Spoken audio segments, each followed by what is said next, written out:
Сәлеметсіздер ме? Мен бүгін өзімнің басымнан өткен ең қорқынышты оқиғаммен бөліспекпін, деді жас ана.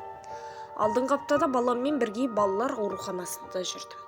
Біздің палатада 4 адам болды. Мен және балам, тағы бір науқас бала және оның анасы. Түнде балалар ұйықтаған кезде біздер отырып ұзақ әңгіме айтатынбыз. Ал сол түні біздер тым көп әңгіме айттық. Түнгі 3-4 шамасына деймін. Менің көршім, яғни баланың анасы Әсия өзің өмір жайлы айтты. Қалай күйеуімен ара-қатынасын, қалай ажырасқандарын, бәрін жасырмай маған құрбысы ретінде айтқан болатын.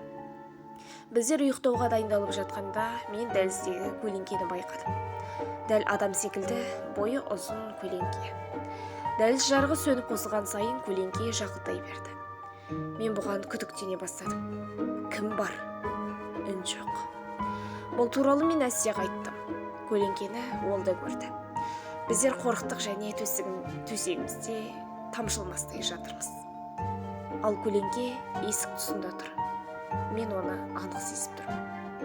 Біздер есікті ашып кім екенін көруге бел байладық. Әсия екеуміз бір-бірімізге қарап есікті жылдам аштық. Ол жерде ешкім болмады. Не дыбыс, не шол, ештеңе болмады. Жай елестеген шығар деп ойладық, бірақ оны екеуміз де көрдік. Төсегімізге қайта отырдық. Бір кезде есіктің жаймен ашылғанын естідім. Сезіп жатырмын.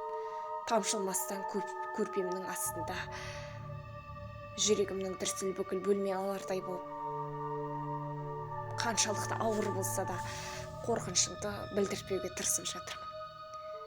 Ол жерде бойсын ұсқынсыз бір мақұлық тұрды. Көзімді тарс жұмдым. Ол бірден Әсияға барды. Қан, адам өлімі. Мен бірден ауруханадан қашып шықтым. Ештеңеге қарамадым, балам да қалды. Өзім не істегенімді түсіне алмадым. Алайда қазір менің балам өмірде жоқ. Мен әлі өзімнің әрекетімді жазғырып келемін.